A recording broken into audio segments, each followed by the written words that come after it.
Dua jempol kaki di bawah gorden. Cerita pendek karya Y. Edward Horace Simanjuntak. Dibacakan oleh Eri Yulia Siahaan.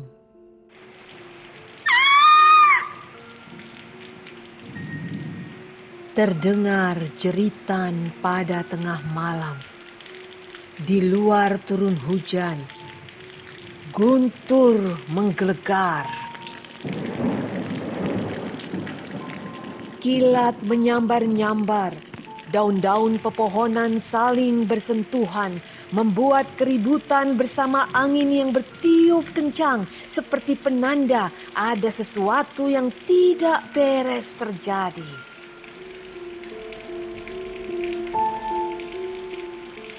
Sulepret terjaga dari tidur.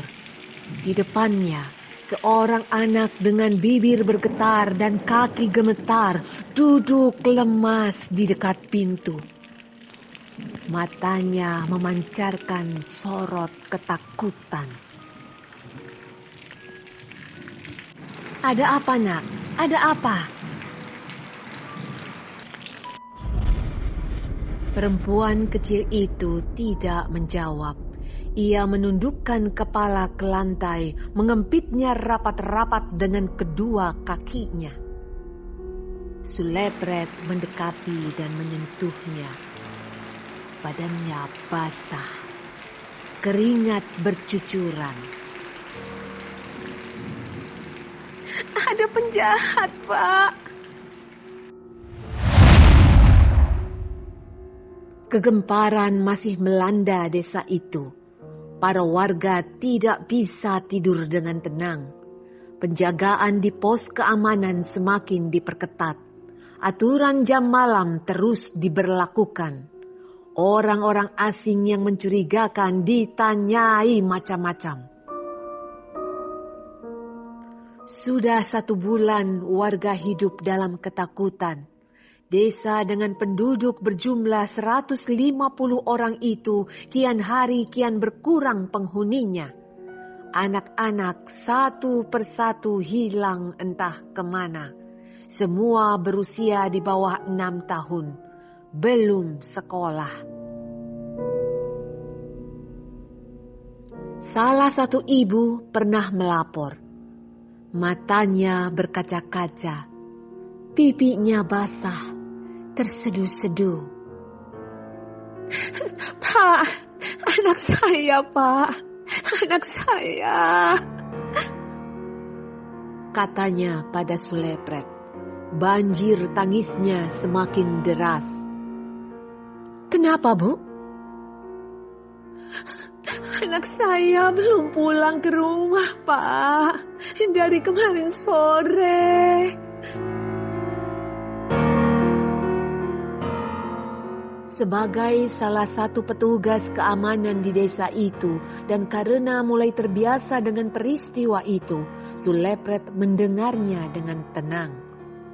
Ibu itu orang ke-10 yang terdata sebagai korban kehilangan. "Tolong, Pak. Tolong temukan anak saya." Ibu itu tersungkur ke tanah. Dia menggenggam erat baju bermotif kotak-kotak dan celana pendek berwarna biru yang dipakai anak laki-lakinya ketika bermain keluar rumah sore kemarin. Pakaian itu dia temukan tergeletak di depan pintu rumahnya. "Anakku, kemana kau, Nak?" Suaranya lirih terdengar. Pilu sekali.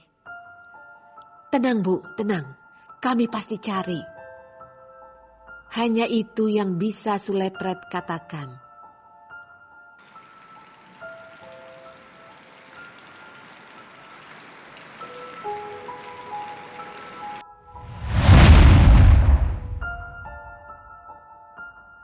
Dalam kurun waktu 1 bulan, kabar yang sama terus terdengar di telinga Sulepret.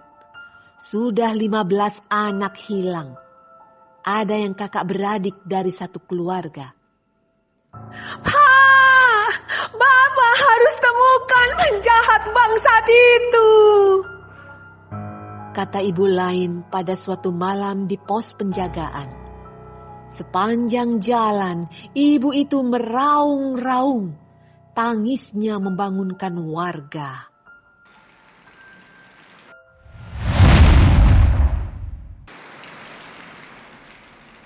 Tepat di depan ibu itu, Sulepret terdiam. Sulepret mengerjapkan mata berkali-kali, berharap matanya salah lihat.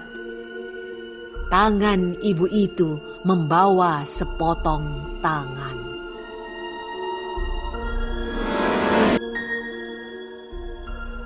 Tangan anaknya itu ditemukannya juga di depan pintu rumah. Daging dan kulit di ujung potongan itu tersayat begitu kasar. Urat-uratnya menjuntai keluar. Tangan itu meneteskan darah. Sulepret ternganga. Sulepret tidak menyangka kejahatan itu semakin keji. Betapa teganya mereka menyerang anak kecil. "Pak, Bapak harus cari pelakunya. Anak saya, Pak. Anak saya." Ibu itu tidak mampu melanjutkan bicaranya. Dia pingsan.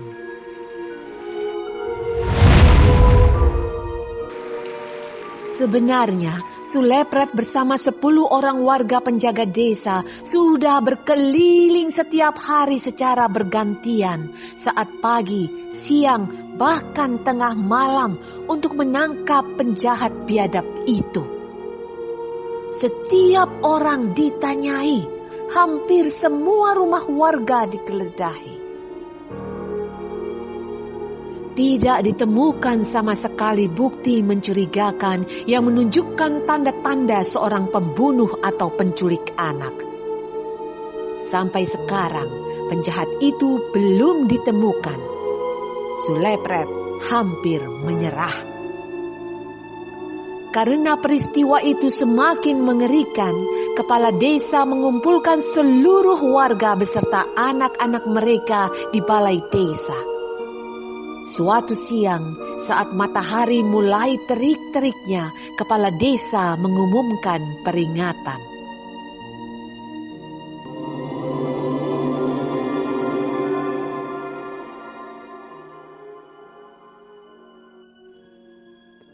Bila ada orang tidak dikenal, jangan mau diajak kemana-mana.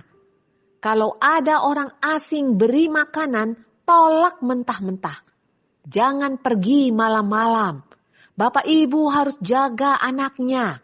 Jangan biarkan main sendirian. Kalau perlu terus diawasi meskipun bersama teman.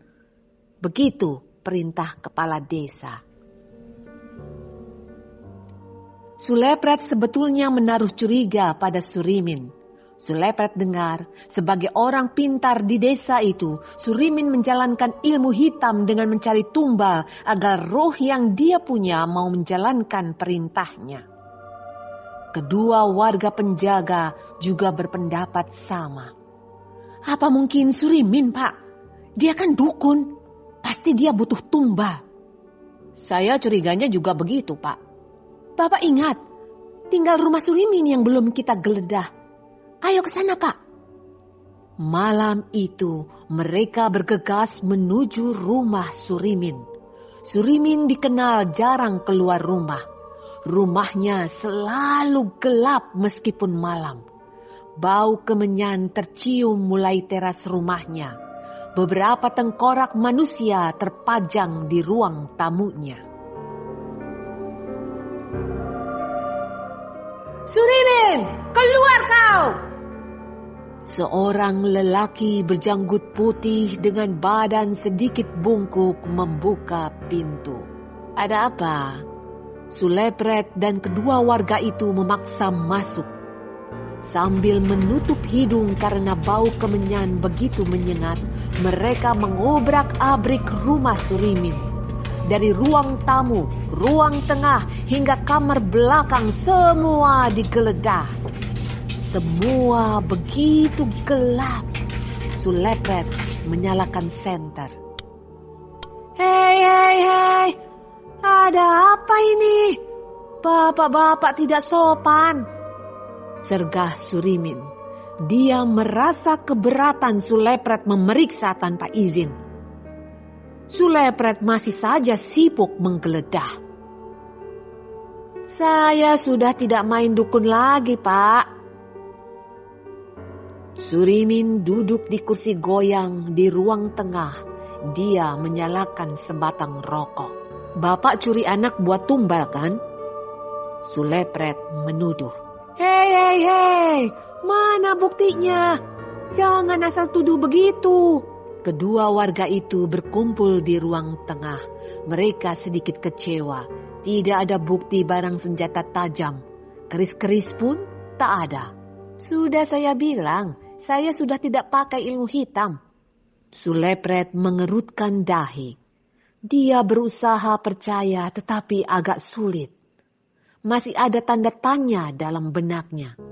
Sebagai warga, Surimin memang paling mencurigakan. Dia hanya keluar waktu tengah malam untuk mencari angin, katanya. Surimin mengambil napas panjang. Setelah mengisap kencang-kencang rokoknya dengan asap mengepul dari bibir, dia berkata, "Kalau kalian mau cari penjahat itu cepat, sebelum dia kabur dari desa ini. Saya hanya bisa bilang penjahat itu laki-laki." "Jangan-jangan kau pelakunya," salah satu warga masih sulit percaya. Bukan. Menurut penerawangan saya, penjahat itu laki-laki. Dia masih berada di desa ini.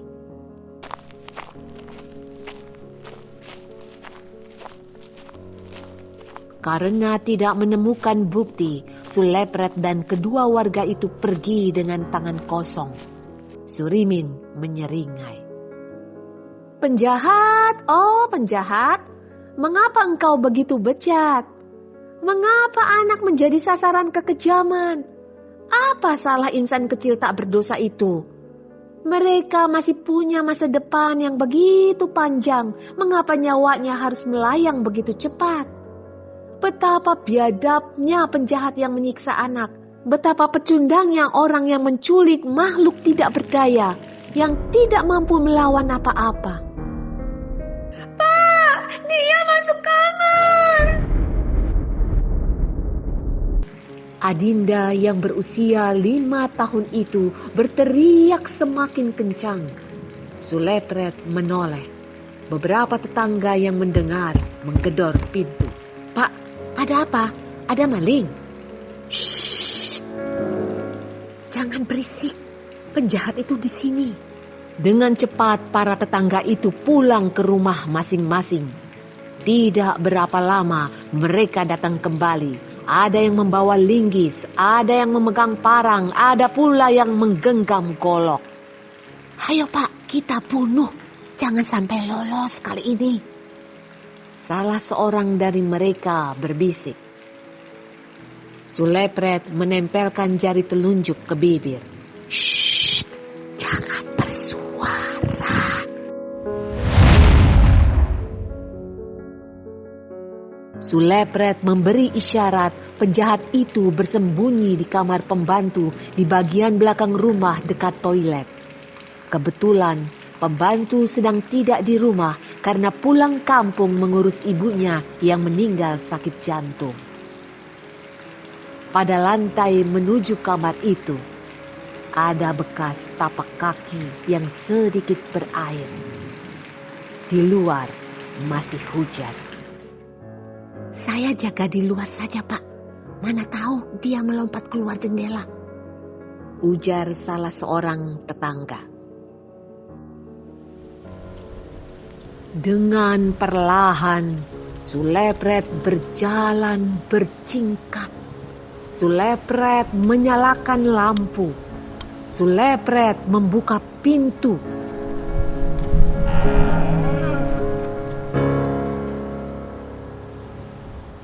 Dua orang mengikuti dari belakang.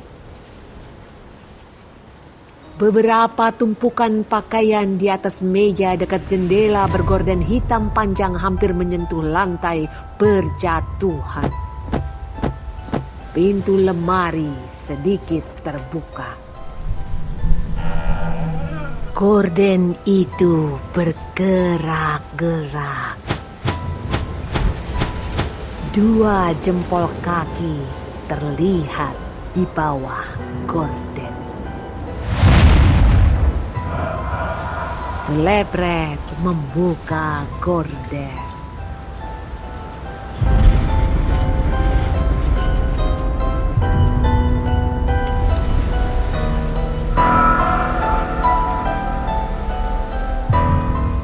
Jakarta, 1 Maret 2021.